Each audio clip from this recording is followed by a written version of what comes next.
Have you heard the news? The real estate daddy of YouTube, Graham Stephan, is leaving California. And not only that, but there's been Joe Rogan, all these other people from all of California leaving California to spread their wealth around the country. What I want to talk about is how it's been affecting the real estate housing market on a national level, because there's been some pretty monumental shifts happening in different local markets around the country. And I can share with you personally what I've experienced and what's adjusted in my market, and actually physically show you some real data using the MLS. Is this a good thing? Is this a bad thing? I'm sure everyone has their opinion, but in today's video, I'm going to share with you mine. So let's get to it. And in one particular, one of my clients, who's been one of my favorite clients of the year, you know who you are if you're watching this, is her biggest thing was with her and her husband having two very solid jobs. And these guys are really solid. They saved up their money. They have super high credit. They have really great income. In their city that they were looking to buy in, they were going to buy a fixer-upper, something that needed a lot of work, not in a great area, somewhere where they were concerned about the safety. You know, if they were having children in the future, they were concerned about the school district, just a bunch of negativity. And on top of that, they're paying higher property taxes. Their payments going to be really much higher. It was not a good scenario for them. When they started researching areas and they came here to Phoenix, Arizona, the area I'm in, we basically got them a house that people retire in. Like, we're not talking just like a standard first-time home buy. We're talking about like someone who has already lived a successful life and is now going to retire. This is a house they buy. Beautiful 2 stories, large backyard, 3, 4, 5 bedroom, like over 2,500 square feet, just an amazing house. They're buying this house for the same price that they would have paid for that fixer-upper in California. And not only that, but their cost of living is so significantly less that her words are, one of us could stop working today, and just with one of our income, we could live the same kind of lifestyle we've been living with 2 very successful incomes in California. So now get this family and multiply it by hundreds and hundreds of people who are bringing in their California salary, which most of the time is a lot higher than the average salary in the states are coming in, and they're now spreading the money around. Money is still green regardless if it's from California or from your state. They're bringing in the money into these neighborhoods, and who's benefiting from it? If you've been watching my channel, this is not a surprise to you. The housing market's insane right now. Most of the time, home buyers right now are feeling it really bad. There's a lot of multiple offer situations. There's people paying way above value, et cetera, et cetera.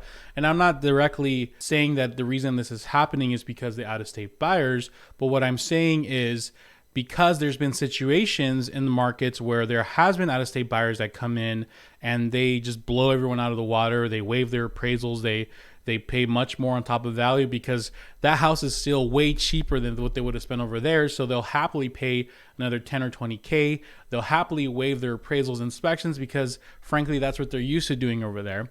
That now has set the precedence for everyone else in that neighborhood or that city and state now. And even if you'll get a situation where a house doesn't have any out-of-state buyers because around the area or because of the experience of the agents and the buyers already, they're expecting to get that situation way above value, waiving appraisals, waiving contingencies. So the ones who are suffering from this, unfortunately, are going to be home buyers that have been in the state for a while. Ask your local real estate agent. I guarantee if you ask them how many of buyers have just opted to just stop looking in the last month or two, I guarantee he's going to say a lot of them, or if not half of them, if not 30% of them. There's a lot of people bowing out now because it's just gotten that insane. So by people leaving their state and they're coming and bringing in their money, that's raising the average income of the area. It's increasing the expectations from sellers. Literally, I had a seller the other day who I was taking a buyer to show the house, and he's saying, yes, I'm expecting, it was like 310. I'm expecting at least 335 or I'm not selling this house. You can't just throw a freaking number out there and expect to get it. But because the area, the neighborhood, their neighbors have been selling and they got a crazy cash California buyer, as he called it, now he's expecting that. I've sold for the last 2-3 weeks. I've had about 2 or 3 listings on the market. They've all sold. None of them were to a California person, but the buyers we have received have been under the impression that there's other out-of-state people bidding, so then they're going to be overbidding. I want to show you guys now on the MLS what I'm actually seeing really adjust because of all this. So in 2019, what I want to focus on is what was listed at $340,000 to $350,000, which, just for those that don't know, in Phoenix at least in those times, in the East Phoenix area, East Valley area, that was a pretty solid first-time home buyer, getting a very like a standard home. And on the west side, it's like a very nice house, right? So very standard, not a standard first-time home buyer, but someone that's a little more qualified. 760 of them 66 of them were sold in that time frame of July 16th to October 16th of that year. So now what I want to focus on is how many of them actually sold over $350 and $1. Now the reason why I do 340 is because they might have sold 10K over, 345 when I sold 5K over. I'm really focusing on trying to find out what is that immediate need people felt to give a little bit more or a lot more for a certain property. Out of these numbers, only 68 of them sold for $350,000 and up, so approximately $350,001. So let us find out first and foremost how many of them were now listed 340 to 350 in 2020. 1,165. There's been an increase about 300 to 400 houses, just like that. So if we were playing the guessing game, can we guess how much of them do you think sold for more than at least the list price? Just give me a wild guess, any guess you want. Remember, last time it was 68 to 766. So it's the same ratio. It should be about 103.4 houses. 259. So we went from only 8% of the properties listed from between 340 to 350, at least selling for at least $350 and $1 and above, to 22% of them. In other words, 1/5 of the properties are selling at least that. It doesn't seem like massive numbers here. We're not talking like these massive changes. We're like, oh my gosh, the sky is falling. So it's really just a gradual death. A gradual adjustment that's causing these little tunes in the market that's making things go just a little crazy. I think these little changes are going to continue to increase, and as more time passes, these numbers are going to turn to 22% to 25 to 30 to 35, and it's going to become the standard for at least the next year, maybe 2 years, to overpay for real estate. So what's going to happen?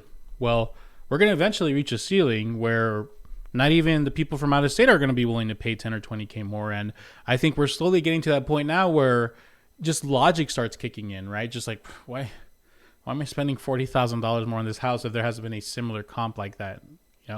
It's getting to that point now, but unfortunately, it's been a long climb there. And that giant climb to get there, you're going to get a lot of people that fall off the mountain that are going to be discouraged. And if it does go down, it's going to be a very slow decrease. And those people are not going to get stuck in leases. They're going to get stuck in that. So you're spreading the wealth around. There's more people that make a little more average income traveling around the country, increasing and bringing money into different places that didn't have that much money before. This is a positive thing for the cities and states it's happening to.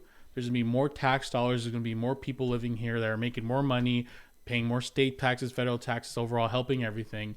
However, unfortunately, it's going to be affecting the people that have lived there for a while. And this is your classic story, right? Of get out of my country, right? We can definitely have that attitude and be negative, but the reality is this. We've been spoon-fed real estate for the last 10 years. We've been with down payment assistance programs and this expectation of closing costs. It shouldn't be easy to own a house. It shouldn't be that simple to simply say, yeah, I'm going to take down payment assistance and have my seller pay for everything. It should hurt. And right now it hurts a little too much, but it'll slowly adjust where it won't be that bad. And I don't think there'll be a crash, but I think it's going to slowly adjust where it's going to hurt a little less, just a little less. Sorry, I know it's not the most popular opinion, but eventually this will lead to something good, or maybe it'll lead to something bad. Let me know in the comment section what you think. But for now, I'm having a real hard time figuring out this market. I made a video recently where I got a little emotional talking about how I've been struggling with my buyers and this bias happening with FHA and VA loans and why I think that we were primed for this to happen. Who's to blame for this? I really made it's a quick 8-10 minute video, guys. You should watch it. Here it is. Feel free to check it out. Let me know what you think. And then I'll see you guys in the next video.